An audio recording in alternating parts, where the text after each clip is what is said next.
The magazine industry is going through a state of flux. This means that the consumption of old-style media is down, and that due to the development of technology, print magazines are not as popular as they used to be. The generation in which we live is becoming more developed with the technology, and the audience now want their information fast and free. Why would they pay for something that they can find on the internet for free? The digital age, however, is not fully developed yet, meaning that there is still some competitiveness within the magazine market. At this specific time, people still do buy magazines for convenience factors because it's easier to read a magazine than to take a £300 tablet computer on a train. There are 4 main companies that publish magazines. These are Hearst Magazines, Dennis Publishing, IPC Media and Bauer, all of which are very successful within the industry and feature as multi-platform publishers in order to keep up with the competition. All of these companies produce highly popular magazines.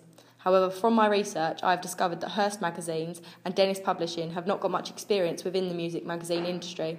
They produce more lifestyle magazines as opposed to leisure magazines, and I therefore realised that these 2 publishers would not be the best distributor for my R&B magazine. However, IPC Media produce NME, which is a very popular weekly indie genre magazine which attracts an audience of 15-year-olds to 34-year-olds and has a median age of a reader being 24.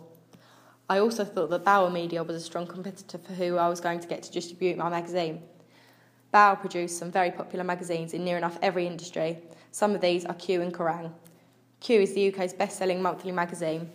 I thought that this was an important factor because my magazine is a monthly magazine.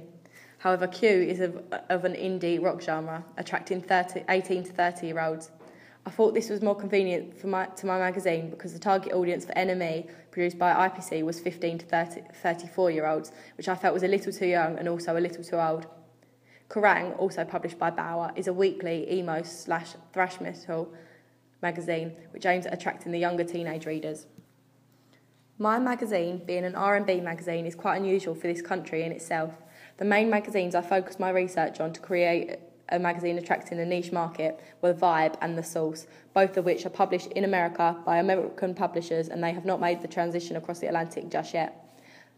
That's why I felt that my magazine would be a good addition to the UK magazine industry, and my hope is that Do or Die would be a star as opposed to a cash cow, meaning it is in a growing market with a large market share as opposed to a large market share but with no market growth. This is why deciding on the institution which institution should distribute my magazine is a very difficult decision.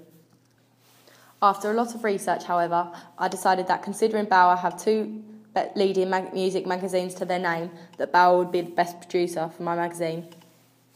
Bauer Media is a division of Bauer Media Group, Europe's largest privately owned publishing group.